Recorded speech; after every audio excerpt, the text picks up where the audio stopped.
வணக்கம். இன்றைய முக்கிய செய்திகள்.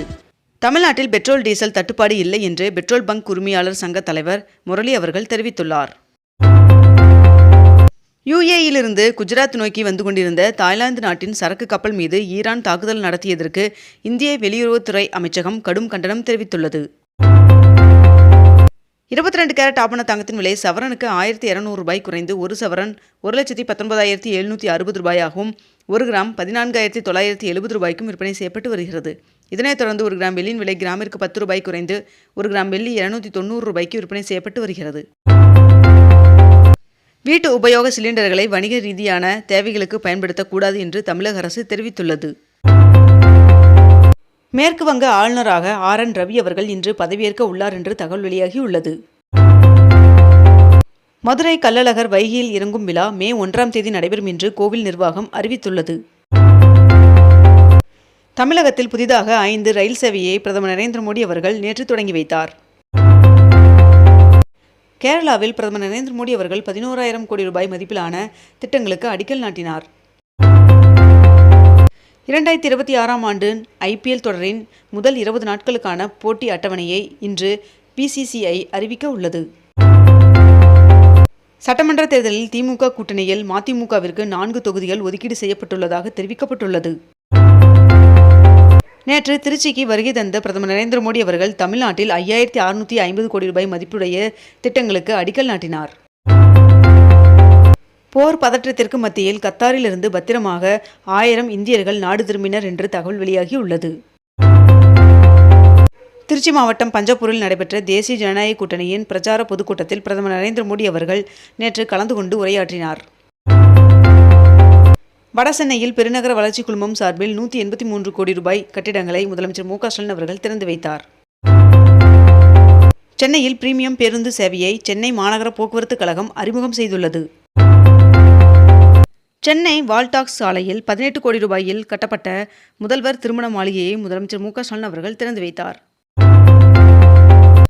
தென் தமிழக கடலோர மாவட்டங்களில் மார்ச் 15 வரை மழைக்கு வாய்ப்புள்ளதாக வானிலை மையம் தகவல் தெரிவித்துள்ளது. 27 லட்சம் கோடி ரூபாய் செலவில் அமெரிக்காவில் புதிய சுத்திகரிப்பு ஆலையை அமைக்க ரிலையன்ஸ் முடிவு செய்துள்ளதாக தகவல் வெளியாகியுள்ளது. தமிழகத்தில் கரூர், நாகை, புதுக்கோட்டையில் மினி டைட்டில் பூங்காக்கள் அமைக்க முதலமைச்சர் மு க ஸ்டாலின் அவர்கள் அடிக்கல் நாட்டினார். விளையாட்டு ஒதுக்கீட்டில் MBBS மற்றும் PDS படிப்புகளுக்கான இடங்களை அதிகரித்து தமிழ்நாடு அரசு உத்தரவிட்டுள்ளது. ஒரே கப்பலில் 147 காற்றாலை இறகுகளை கையாண்டு புதிய சாதனை படைத்தது தூத்துக்குடி வஉசி துறைமுகம். மாநில திட்டக்குழுவால் தயாரிக்கப்பட்ட 15 ஆய்வறிக்கைகள் முதல்வரிடம் சமர்ப்பிக்கப்பட்டுள்ளது. சென்னையில் உள்ள 12 அரசு கலை அறிவியல் மற்றும் கல்லூரிகளில் 20 லட்சம் மதிப்பிலான விளையாட்டு உபகரணங்கள் அடங்கிய தோப்புகளை கல்லூரி மாணவர்களிடம் துணை முதல்வர் உதயநிதி ஸ்டாலின் அவர்கள் வழங்கினார். தமிழகத்தில் மின் விநியோகம் தடையின்றி வழங்க அதிகாரிகளுக்கு அறிவுறுத்தப்பட்டுள்ளது. வருகின்ற 2029ஆம் ஆண்டிற்குள் நாடாளுமன்றத்தில் பெண்களுக்கு 33% இடஒதுக்கீட்டை அமல்படுத்த மத்திய அரசு திட்டமிட்டுள்ளதாக தகவல் வெளியாகியுள்ளது. வணிக சிலிண்டரின் விநியோகம் நிறுத்தப்பட்டதால் புதுச்சேரியில் இன்று முதல் ஹோட்டல்கள் படிப்படியாக மூடப்படும் என்று ஹோட்டல் உரிமையாளர்கள் சங்கம் அறிவித்துள்ளது. கரூர் கூட்ட நெரிசல் சம்பவம் தொடர்பாக முன்னாள் அமைச்சர் செந்தில் பாலாஜி அவர்கள் மார்ச் 17 விசாரணைக்கு நேரில் ஆஜராகும்படி CBI சம்மன் அனுப்பியுள்ளது. சென்னை பெரம்பூர் சட்டமன்ற தொகுதியில் தவேக தலைவர் விஜய் அவர்கள் போட்டியிட திட்டமிட்டுள்ளதாக தகவல் வெளியாகியுள்ளது. சென்னை மெரினாவில் கற்றனை தூரும் அறிவு என்ற பெயரில் அமைக்கப்பட்டுள்ள சிலையை முதலமைச்சர் மு க ஸ்டாலின் அவர்கள் திறந்து வைத்தார். கடும் தட்டுப்பாட்டின் காரணமாக தமிழகம் முழுவதும் வர்த்தக சிலிண்டர் சப்ளை நிறுத்தம் செய்யப்பட்டுள்ளதாக தகவல் வெளியாகியுள்ளது. செய்தி மக்கள் தொடர்புத்துறை சார்பில் தமிழரசு மின்னிதழ் இணையதளம் மற்றும் கைபேசி செயலியினை அமைச்சர் மு பே சாமிநாதன் அவர்கள் தொடங்கி வைத்தார். நாடு முழுவதும் சிலிண்டர்கள் தட்டுப்பாடு ஏற்பட்டிருக்கும் நிலையில் அம்மா உணவகங்களில் தொடர்ந்து உணவளிக்கும் வகையில் அனைத்து பணிகளும் நடைபெற்று வருவதாக தெரிவிக்கப்பட்டுள்ளது. அசாமில் அருந்தோய் திட்டத்தின் கீழ் 40 லட்சம் பெண்களின் வங்கிக் கணக்கில் தலா 9,000 ரூபாய் வரவு வைக்கப்பட்டுள்ளதாக தெரிவிக்கப்பட்டுள்ளது. வருகின்ற 16ஆம் தேதி தமிழகத்தில் நீலகிரி, கோவை ஆகிய மாவட்டங்கள் மற்றும் தென் தமிழகத்தில் ஒரு சில இடங்களில் லேசான மழை பெய்ய வாய்ப்புள்ளதாக வானிலை மையம் தகவல் தெரிவித்துள்ளது. எரிவாயு தட்டுப்பாட்டிற்கு மாற்று ஏற்பாடு செய்வீர் என்று பிரதமர் நரேந்திர மோடி அவர்களுக்கு முதலமைச்சர் மு க ஸ்டாலின் அவர்கள் கடிதம் அனுப்பியுள்ளார். கோவை வ.உ.சி. பூங்காவில் ஜி.டி. நாயுடு அவர்களின் திருவுருவச் சிலையை முதலமைச்சர் மு க ஸ்டாலின் அவர்கள் காணொலி காட்சி வாயிலாக திறந்து வைத்தார். மதுரை விமான நிலையத்தை சர்வதேச விமான நிலையமாக தரம் உயர்த்த ஒன்றிய அமைச்சரவை ஒப்புதல் வழங்கியுள்ளது. 20 ஓவர் உலகக்கோப்பையை வென்ற இந்திய கிரிக்கெட் அணிக்கு 131 கோடி ரூபாய் பரிசை அறிவித்துள்ளது பி.சி.சி.ஐ. எரிபொருள் தட்டுப்பாட்டின் காரணமாக விமான கட்டணங்கள் உயர்த்தப்படுவதாக பல்வேறு நிறுவனங்கள் அறிவித்துள்ளது. பங்குனி மாத பூஜைக்காக சபரிமலை ஐயப்பன் சுவாமி கோவிலின் நடை வருகின்ற 14ஆம் தேதி மாலை திறக்கப்பட உள்ளதாக தகவல் வெளியாகியுள்ளது. ஒரே எல்பிஜி சிலிண்டர் வாங்கிய பின் மற்றொரு சிலிண்டர் வாங்குவதற்கான கால இடைவெளி 21 நாட்களிலிருந்து 25 நாட்களாக ஒன்றிய அரசு உயர்த்தியது.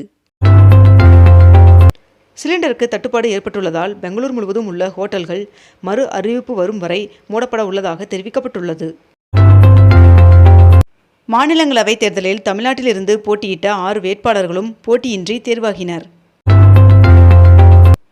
புதுச்சேரியிலும் குடும்ப தலைவிகளுக்கு வங்கிக் கணக்கில் 5000 ரூபாய் வரவு வைக்கப்பட்டுள்ளது.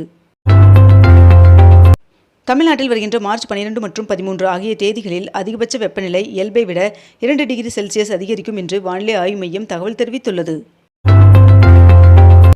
ஃபிஃபா உலகக்கோப்பை 2026 கால்பந்து தொடரின் முழு அட்டவணை வெளியாகியுள்ளது. மதுரை வழியாக மங்களூரு, திருநெல்வேலி மற்றும் மங்களூரு, ராமேஸ்வரம் ஆகிய 2 புதிய வாராந்திர ரயில் சேவைகளை தொடங்க ரயில்வே அமைச்சகம் ஒப்புதல் வழங்கியுள்ளது.